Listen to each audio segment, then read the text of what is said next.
आप डॉक्टर सुरजीत भल्ला इस वक्त economic adviser to Jharkhand government, तो ये बहुत अच्छी बात है। झारखंड गवर्नमेंट को भी आप सलाह दे रहे हैं, आपकी किताबें आ चुकी हैं, आप टीचर हैं, आप मेंटोर हैं, आप गाइड हैं, लर्नड, इतने लर्नड इंसान का, पर्सन का हमारे साथ होना ये वाकई गर्व की बात है। बहुत धन्यवाद सर यहाँ आने के लिए। और मैं इस सेशन को मॉडरेट करने के लिए बुलाना चाहूँगा मेरे साथी, आइए झा साहब, बुलाना चाहूँगा अजीत झा जी को, जो कि हमारे इंडिया टुडे के एडिटर स्पेशल प्रोजेक्ट्स हैं। बहुत धन्यवाद अजीत जी, please.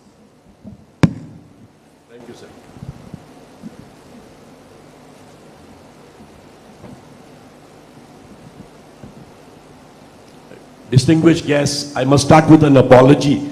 I have a sore throat, so the voice is a bit croaky. However, I'll do my best to communicate as well as possible. I've known Dr. Surjit Bhalla for quite a while because we used to do election research. And I'll tell you, in the country today, there isn't a better person who can predict elections. The best example is the Bihar election. Dr. Surjit Bhalla had predicted 175 seats to Nitish and Lalu, and that turned out to be 100% true. And this was done without any kind of survey. Dr. Bhalla did some methodological work on which it was based. He's also a great distinguished economist. He was trained in engineering initially, then moved to economics, did a PhD at Princeton, and he has been one of the most distinguished economists in the country with 3 leading books on macroeconomics and a great statistician. In the year 2003, India Today started something called the State of State, where we compared states across various parameters to find out which state was doing better, which was a leader, which was a laggard, on various indicators like education, like health, like economic growth, etc., etc. That went on until recently. We are still continuing that, but we wanted to add a new dimension to it, and that's why we have started the State of the State, which is basically a study of the various districts within a state. One of the reasons that we began that was, if you look at the HDI index, the Human Development Index, the southern states or the coastal states tend to do better most of the time compared to the northern states, which are called the Bimaru states. So we thought, let us look at the picture slightly differently. Let's see if an inter-district variation shows a different pattern. And that's why Raj, who was Raj Chengappa, editorial director, who was really the brain behind it, told me to go and talk to Dr. Surjit Bhalla and start this project. And we started working on that, collected data from Jharkhand.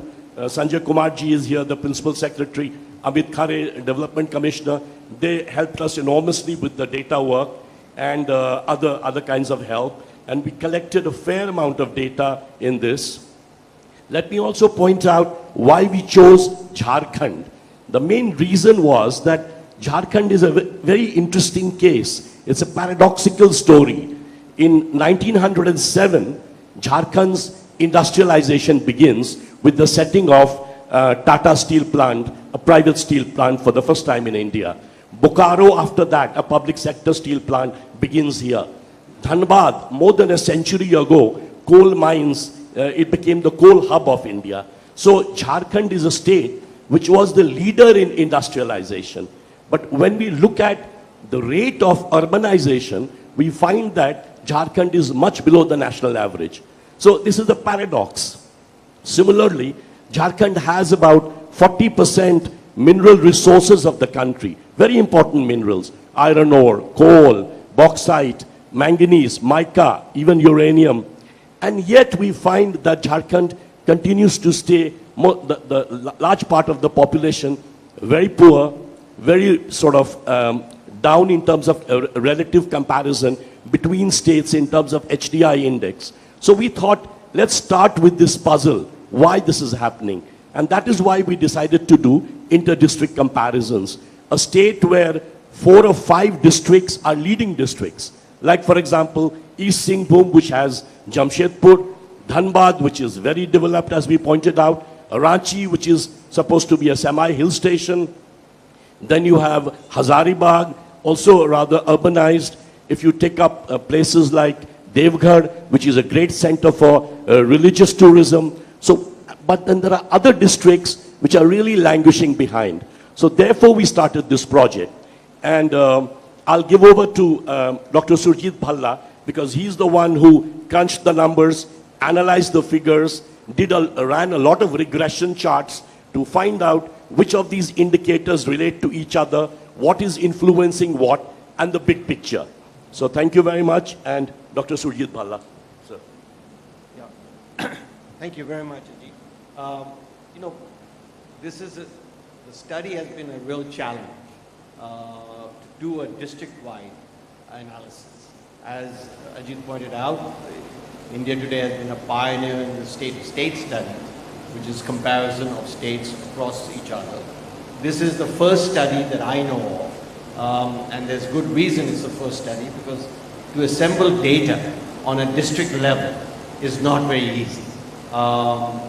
You have to combine data, and what we have done is to combine data from various sources, from census, from the National Sample Survey, from the state registration system, to get data on infant mortality, etc.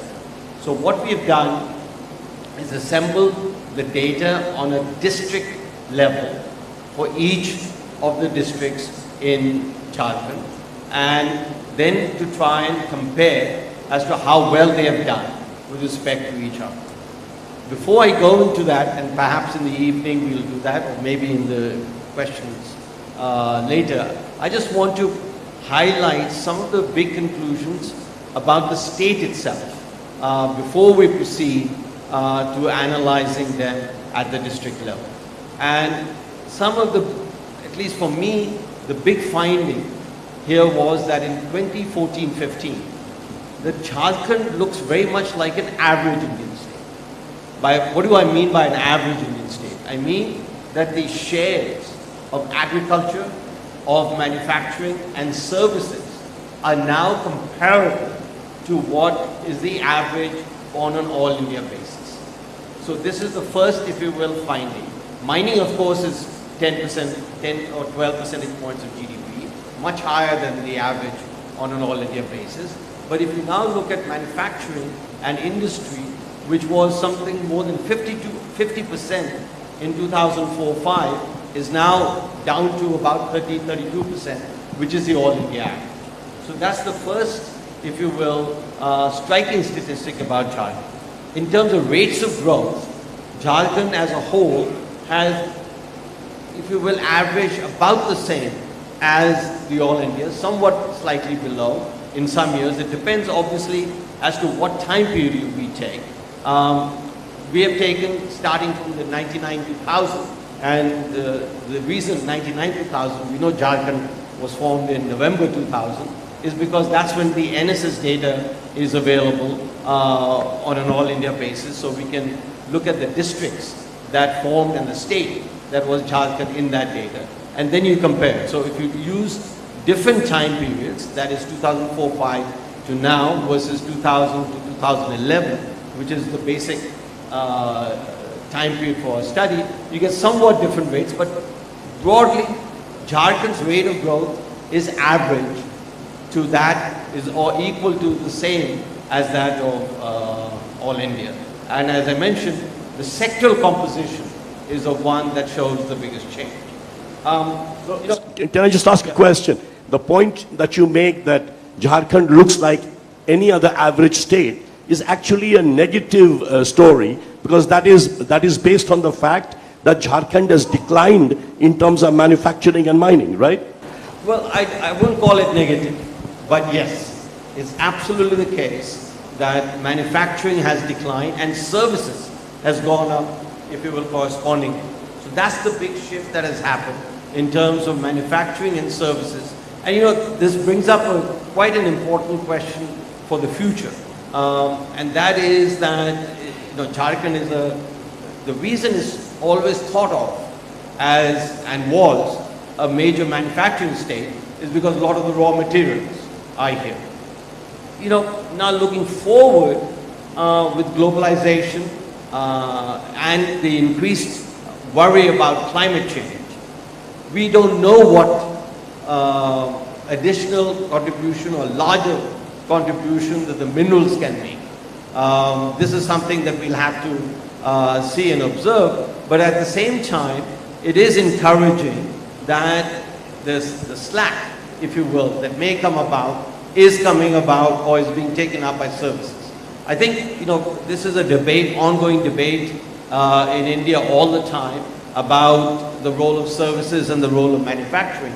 I just wanted, without any editorial comment, that the share of services in Jharkhand has shown a striking improvement just in the last 10, 12 years. By the way, the services that Dr. Bhalla is pointing out, when we looked at what was growing in Jharkhand, the main services are banking, insurance, hospitality industry, telecom sector. So these are what Dr. Bhalla is talking about in terms of services, which has grown phenomenally. And, you know, and these services, banking, insurance, etc., this is a very large part of success in terms of industrial development, manufacturing development, and other areas. So it is not as if these services are not productive. I think that is one. The other, you know, now again looking to the future a little bit, what Jharkhand has experienced very recently, and this is the first time, it has had more change in governments than, you know, most any other state in the country over the last 13, 14 years. And for the first time, we've got a majority government in Jharkhand. Coincidentally, for the first time, we have a majority government in the center for the last 30 years. So what changes that might, and the stability that it brings about, and allows decision making to be a little bit more, not precise, but a little bit more convincing, is something that we'll wait and see as to what its effects are. Now, already in the last couple of years, and this is again part of services and part of, if you will, have an eventual impact on manufacturing, that the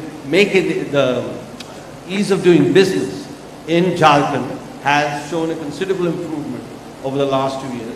The other aspect, not well known about Jharkhand, is that they have also been a pioneer, along with Rajasthan, in terms of labor laws. And I think these are two very positive forces looking forward in Jharkhand compared to, if you will, the expected decline or not such a great importance on the minerals side.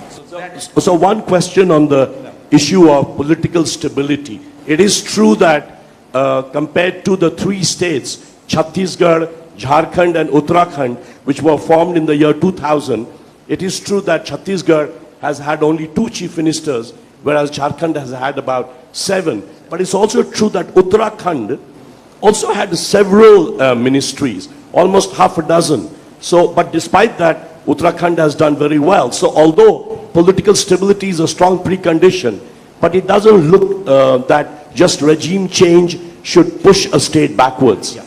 No, I think, as I said, the labor laws, ease of doing business, if you will have a larger impact on the growth rate going forward. And we might begin to see Jharkhand. You know, one other aspect which we've examined both at the district level and also at the state level is that, you know, a striking phenomenon worldwide is that poorer states or poor countries grow at a faster rate than the richer countries. That's called catch-up. And we have seen that in the district study as well, when we discussed in the evening that there are some interesting surprises as to why some states, or some districts rather, come out to doing better. Parallel to that, I think the Jharkhand being, if you will, has a per capita income which is about 30% lower than the all India average. We should expect it to grow faster than the all India average. We haven't seen it in the last 10 years, but we can expect to see it in the future. So one of the questions again related to political stability, do you think the fact that Uttarakhand has national parties, Congress and the BJP, whereas Jharkhand has a lot of local parties, lot of coalitions, would that make it politically unstable compared to Uttarakhand? Well, I think the larger picture there are the changes that are happening in India. And these changes are, if you will, dominantly political changes, are that we've got stability at the center. We may not have stability in the Rajya Sabha. We'll find out next week when the GST bill is brought to the table. But I think we should not underestimate the importance of political stability, defined, if you will, broadly in terms of one party having a majority status in the Lok Sabha. Same thing with at the Jharkhand level, at the state level, that, you know, Indians, we don't know, we've forgotten.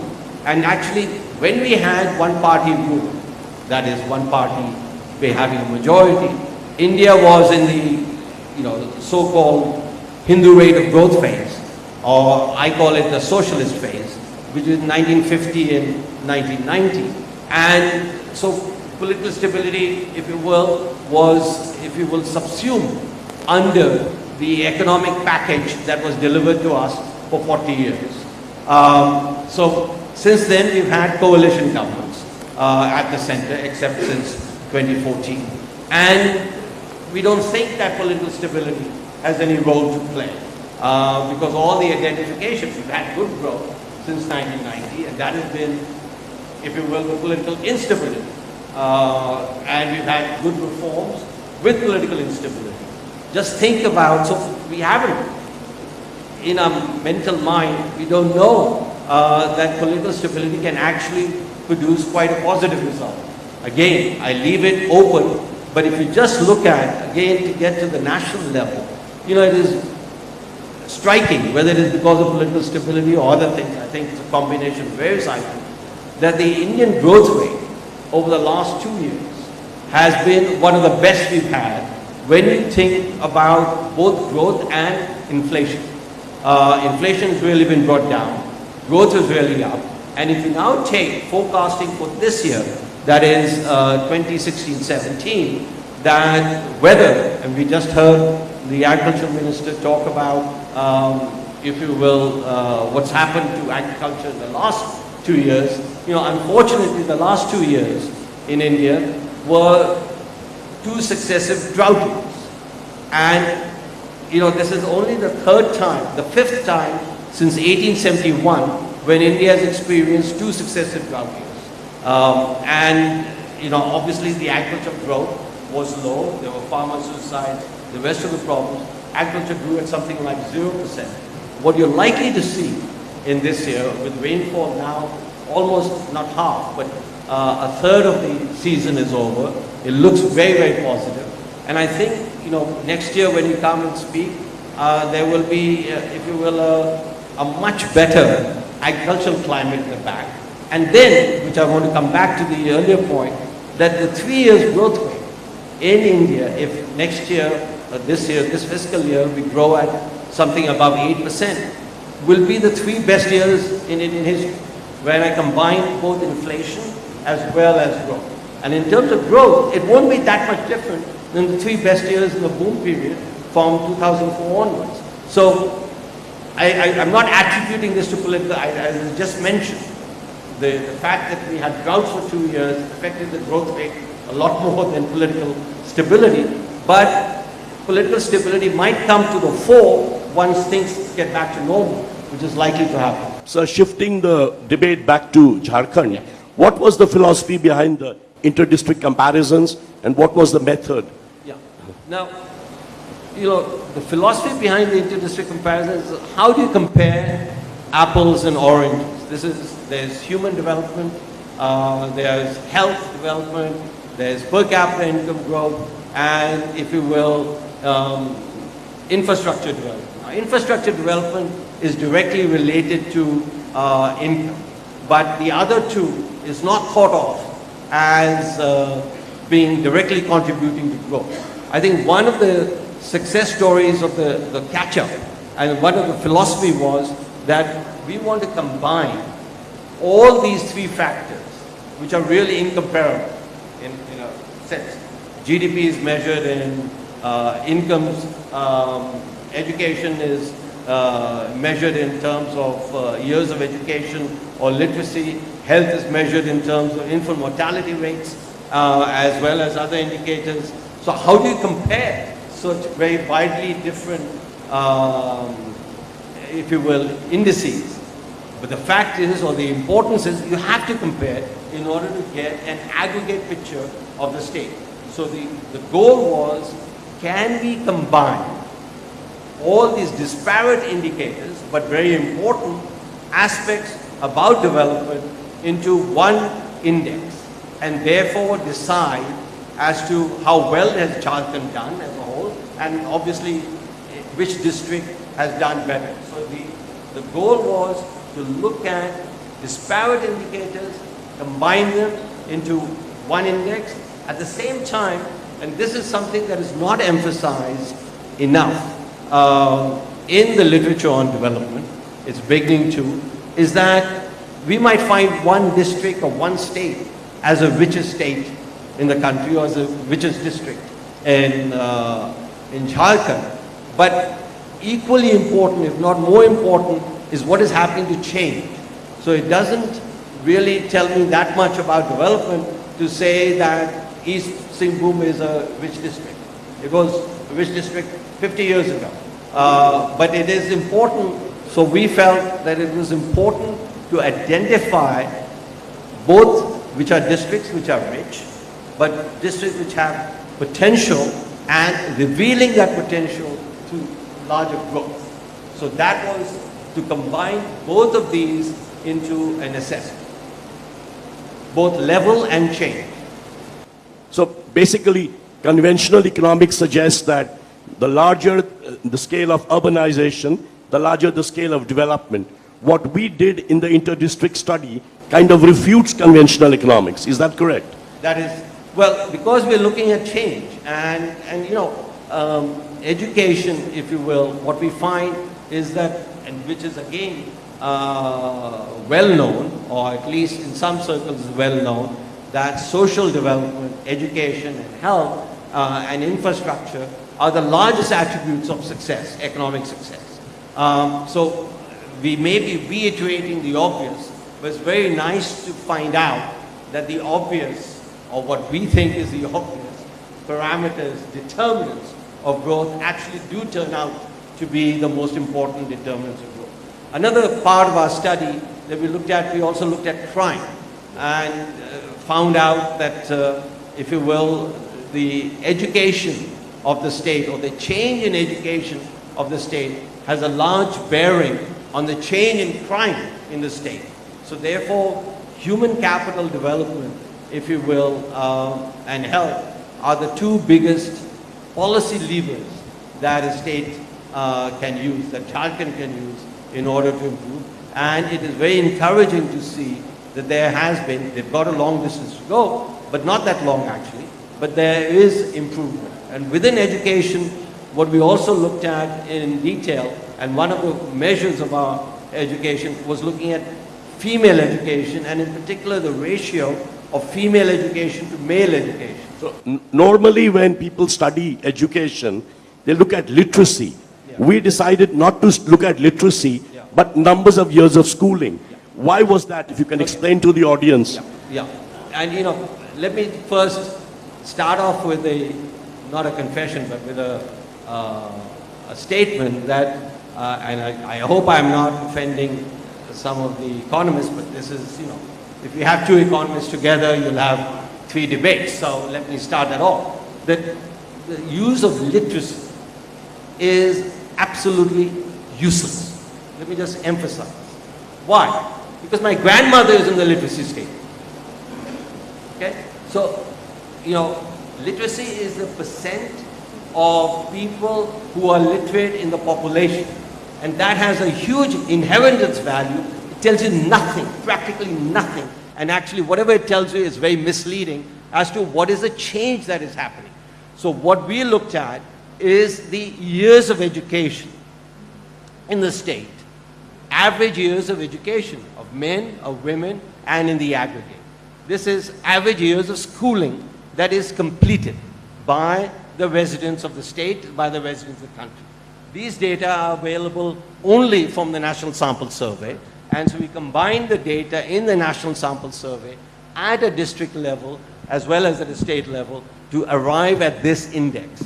This is a very, I can't tell you how, if you will, important it is that to look at education from what education really is, which years of schooling, rather than what is inherited. And we also did, if you will, by youngsters 15 to 24 years of age, as well as 15 to 59 years of age, which is a labor force. But it is, so when we look at the years of education in 99, in 2004, 2011, you can then find out the change.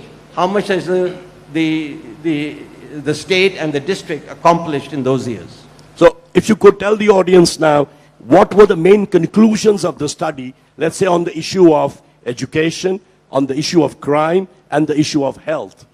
Well, the main conclusion of, if you look at development, and we had about 5 different indicators on the income side. Wages in the state, consumption in the state, again from NSS data, state GDP, yet another variable. And when you combine them, basically, somewhat not surprisingly, that the higher the education level, average education level in the state, that the higher the growth rate. So that will higher the index at a point in time. So education is the main driver for growth. Education, look, we do not have, and this is something we'll attempt to gather data on, the investments. Basically, if you're looking at growth, you want to look at the rate of change of investments and the level of investments. That at a district level, unfortunately, has not been completely identified, forthcoming. We are trying to assemble the data on that, and that'll take time. But in the absence of that data, and I don't think the availability of that data will change the conclusions much. It is the human capital in the state that is, if you will, a large determinant. It is the human capital in the state that is a large determinant of crime. That is, higher the education level, lower the crime rates across 3 major crime variables. And you're talking about crime like rape, murder, attempt to murder, and rape. So the higher the men's education, the less the rape. So, yes, this is another important finding, that the higher the men's education, male education in the state, the lower, on an average basis, the crime in the district. And all other things being equal. But it is a remarkable association, and we normally think that it doesn't, is not that important, but it is turning out that, so in order to forecast the future, the education development that is taking place, social development that is taking place, is going to be the largest determinant of how well the districts do and how well Jharkhand does relative to itself, and relative to itself meaning its own past, and relative to the other states in the country. Dr. Bhalla will get a chance in the evening when the district awards are being given out to explain again in much more depth the basis of the study and the main conclusions. But we've tried to explain to all of you what we did, why we did it, and how we did it. Thank you very much, Dr. Bhalla, and thank you very much.